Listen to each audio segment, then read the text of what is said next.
The Utah Jazz have done it again, rallying, pushing their opponent to the end, bringing the crowd to their feet, impressing us with their grit, and falling a point or two short.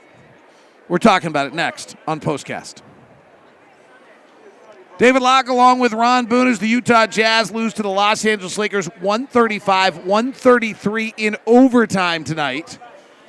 LeBron James scores 9 in the overtime, his 10th game of the season with 35 points, 5 rebounds, and 5 assists. And the Jazz really just relentlessly battled. They were down 14. They were down 9 at the or 11 at the half, I think it was. Don't know where my notes went. There they are. They were down by 11 at the half. They were down by 10 late when Reeves leaked out for a layup. And somehow the Jazz got this game to overtime. I mean, a large part because their second half offense was truly awesome tonight. After a not particularly good second quarter where they scored 24 points and stopped moving the ball, they scored against one of the better offenses defenses in the NBA and had quite a game tonight. They really outscored them in the second half for the most part. As you just mentioned, 36 points in the third, 31 points there in the fourth quarter. And they just continue to fight. I mean, they had some big buckets, to get them close enough to the point where they could tie the ball game up, and then you just play the possession game. And the Jazz end up doing just that. Takes it into overtime. The Jazz now 4-1. In overtime, the Lakers 3-4. Kelly Olynyk really felt, he was guarding LeBron for a lot of the night. He hit a banker three. He made great passes. He hit Talen Horton-Tucker on a slice. I think we've talked about him a lot. Like the two guys early in the year that were the kind of thread that held the fabric together were Mike Conley and Kelly Olynyk. And when Mike Conley left, it's really been Kelly Olynyk that's held this team together. Yeah, he's and like we said during the course of the ball game, I would love to have him getting us into the offense, because there was a number of occasions I think you pointed out to that, especially in that late in that fourth quarter, maybe even in overtime when they was like a one possession, a no pass possession, and kind of got the Jazz in trouble at that point. How are they doing this? That's LeBron and Anthony Davis. This is Luka Samanic and Udoka Azubuike starting for the Jazz. Yeah.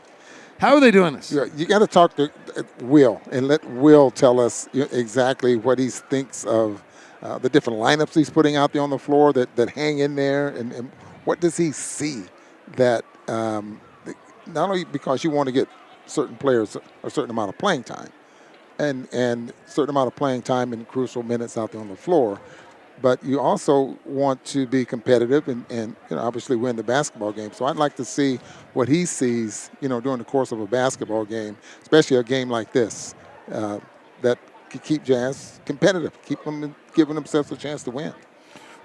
LeBron is 38 years old. He is a 19-time All-Star, an 18-time All-NBA player. What did you see in his ability to just still be the best player on the floor tonight? Let me say this, because usually you have a player, when he turns 30, they start looking at, okay, he has to be going downhill, looking to replace certain players. That has not been the case of LeBron. And you can attribute that to his desire to win, his desire to be the best player out there on the floor, and the way he takes himself with preparation as far as taking care of his body and that energy level. You see the energy that he has getting up and down the floor. Fast, strong, powerful. All of those kind of things that if no other player in the league has that kind of drive to be the best. He's already the all-time leading scorer. What else did he have to prove? He just continues to go. So what you see in him is that drive to be a much better player. And the teammates pick up on that. They play his heart there with him as well. In the overtime, only two guys scored for them, right? LeBron James and Austin Reeves? Yes. AD did not score for, I believe that LeBron James and Austin Reeves scored their final 19 points of the night, their final 8 in regulation, their final 11 in overtime. So AD did not put anything on the board for about the final 8 or 9 minutes of this game tonight, which is a bit surprising when the Jazz are playing Damian Jones and Udoka Azubuike as your centers. That's a tribute to the Jazz defense that they were able to kind of take AD out of that game a little bit. And don't think Austin Reed is just now becoming the player that can score. His season high is 35. Right. I mean, he's just been a solid player for this team. He's really grown in the offense and he's really learned how to play with LeBron James. Jazz get, I thought, a really interesting night from Ochai Agbaji tonight, Ron. He ends up taking, and I'm going to go back and look at this. I'll probably tomorrow on Locked on Jazz, this will probably be the lead of the show. He had 15 shots tonight, and I'm going to go, first thing I'm doing when I get home tonight, I want to watch all 15. I think they were all very different, a wide variety of them. Obviously, we don't have a lot of scorers right now, so he gets to that, but I think that bodes particularly well for his future, the versatility and the multitude of ways he's scoring right now. The best thing that Will Hardy has done with him is turn him loose. Give him the confidence to play the way he played when he was College Player of the Year. Let him go, and he's working very hard. He's worked very hard on his outside shot to the point where he has tremendous amount of confidence in it, off the dribble, on the catch, and he's just going to be exactly what they want. 4 for 8 from the 3-point line tonight as well. I think we saw spot-up threes. Yes. We saw off-the-bounce threes. We saw on the move threes. We saw a pull-up jumper, and we saw attacks of the rim. Right. That's pretty great. Turned him loose. That's the 5 ways you can score in this league, right? And I don't know how, it's going to be time will tell. I don't want to get too excited. Time will tell, how good he gets to be at all 5 of them. But if you have at least the ability to get all 5 of those off, you have a real chance to be a 16 to 18 point a game scorer in this league. Without a doubt. And shooting a very good percentage.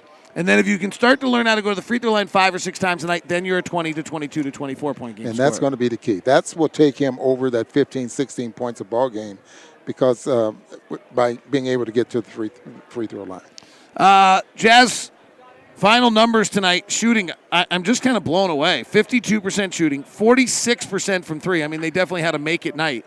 And maybe that's how you do it. But the Lakers, if you go back and look at like the last 2 weeks of the season, are the number 1 or 2 defensive team in all of the NBA. So, that's a pretty impressive offensive night. Do you have any feeling on how they were able to do that? You watch the ball game and they just go on these little mini runs and get themselves back in ball games, and then they lose it. Then they go to another mini run that gets them back in the ball game. They just continue to play, not knowing what's going to happen, but just continue to play basketball. I think those little mini runs is healthy, for the sake of this team. As Lindsey Vonn is finished up taking free throws, Talen Horton-Tucker has come back out on the floor to take a few free throws at the basket where he missed one late in the game. I don't think he's really practicing. I think he's so frustrated, and you want to know the care factor. He just didn't want to sit at his locker anymore. Yeah. I don't think he thinks he's going to become a better free throw shooter from this, but there's a point where you don't feel like showering, you don't feel like going home, and you come back out and take a few extra free throws to try to find a way to just get over the loss. I think if you wonder if the guys care, this is a pretty good example right here. Yeah, I'm trying to remember his career numbers here at the free throw line, and I know he's about 78% this year.